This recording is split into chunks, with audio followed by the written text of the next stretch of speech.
Salam, biz bugün 4-cü sinif Azərbaycan dili 2-ci hissə dərsliyindən səhifə 39-dakı olan tapşırıqları həll edəcəyik.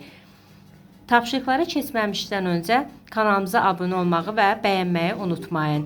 Gəlin başlayaq. Dil qaydaları.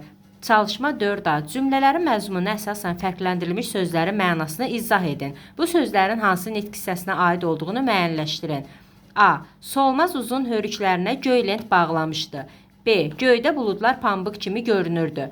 Burada A variantında solmaz uzun hörüklərinə necə lent bağlamışdı göy. Burada göy sözü sifət bildirir, necə sualına cavab verir.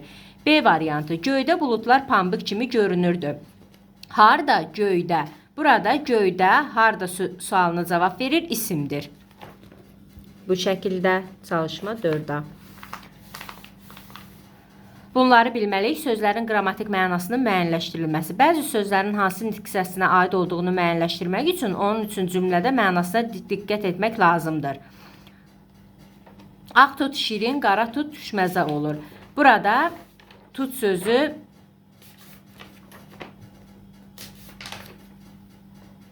isim, ikinci cümlədə isə tut sözü feil kimi işlənmişdir. Rəsul topu tut. Çalışma B. Cümlələrin məzmununa əsasən fərqləndirilmiş sözlərin hansı nitq hissəsinə aid olduğunu müəyyənləşdirin. Sifət yoxsa modal söz, ədat yoxsa sifət, feil yoxsa ədat. Birinci cümlədə yaxşı, daha sözün yoxdursa gedək. Burada modal sözdür. Yaxşı at özünə qamçı vurdurmaz. Necə at? Yaxşı at. Burada içində yaxşı sözü sifətdir. Üçüncü, artıq biz hər şeyi başa düşmüşük. Burada artıq sözü ədatdır. Turanə artıq kitabları şkafın üstünə yığdı. Burada artıq sözü sifətdir. Beşinci, gəlin keçmişimizi unutmayaq. Burada gəlin sözü ədatdır. 6. Bizə tez-tez qonaq gəlin. Burada gəlin sözü feildir. Bu formada. Çalışma B. Çalışma C. Cümlələrdəki ki sözünün mənasına diqqət edin və uyğunluğu müəyyənləşdirin. Mən çalışırdım ki, anam narahat olmasın.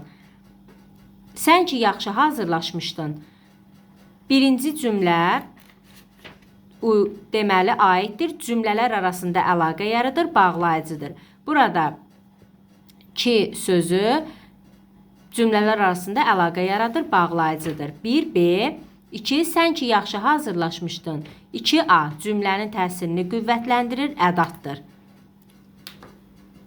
Çalışma C bu formada 1B, 2A. Çalışma C. Buraxılmış vergül işarələrini bərpa edib cümlələri köçürün.